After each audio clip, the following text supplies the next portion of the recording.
A taxa de homicídios de mulheres segue na contramão do país, como a gente viu na reportagem. De 2022 a 2023, houve um aumento de 2,5%. Acabamos de ouvir o dado pela Raquel Amorim. Sobre esse assunto, nós vamos conversar ao vivo com a pesquisadora do Fórum Brasileiro de Segurança Pública, Juliana Brandão. Juliana, boa noite. Obrigada por estar conosco aqui no CNN Prime Time. A gente não para de se alarmar com o aumento da violência contra a mulher no Brasil como um todo. Tem um diagnóstico para esse aumento que não para?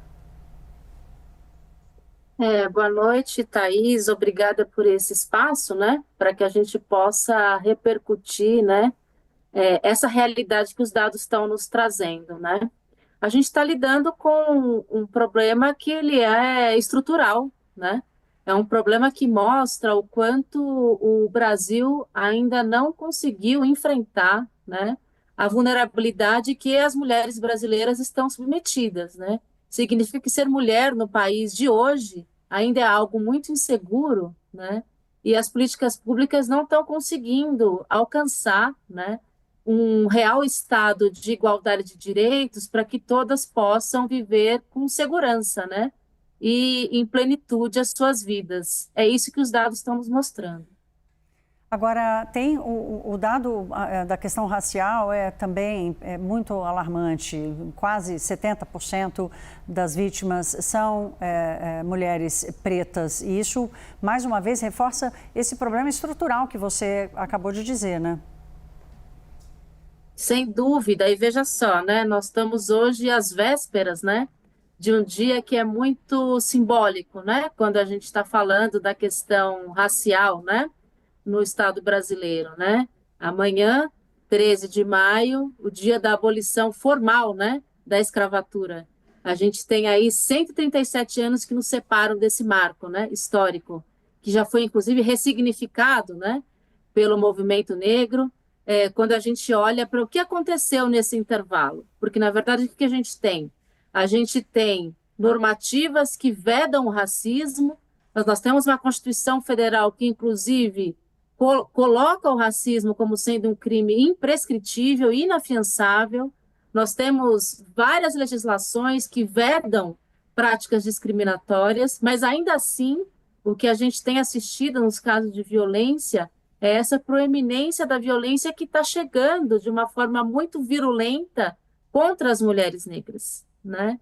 Então, o que a gente vê aí é, mais uma vez, uma soma de vulnerabilização, né? O fato de ser mulher e o fato de ser negra coloca para essas mulheres uma situação de extrema vulnerabilidade, né? E isso se reflete nos dados, e os dados estão aí, né?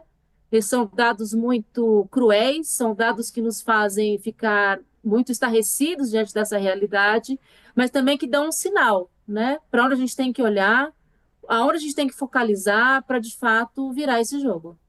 Agora, muita coisa já foi feita, Juliana. Delegacias para mulheres, várias políticas públicas, estados tomando também a sua decisão, o próprio governo federal. O que está faltando? Por que essa violência só cresce, minha cara? Então, Thaís, eu acho que a gente ainda está trabalhando muito com o leite derramado, né? A gente trabalha muito na repressão, né? E apostar na legislação, né? Tão só como esse mecanismo, que ele é muito importante, né?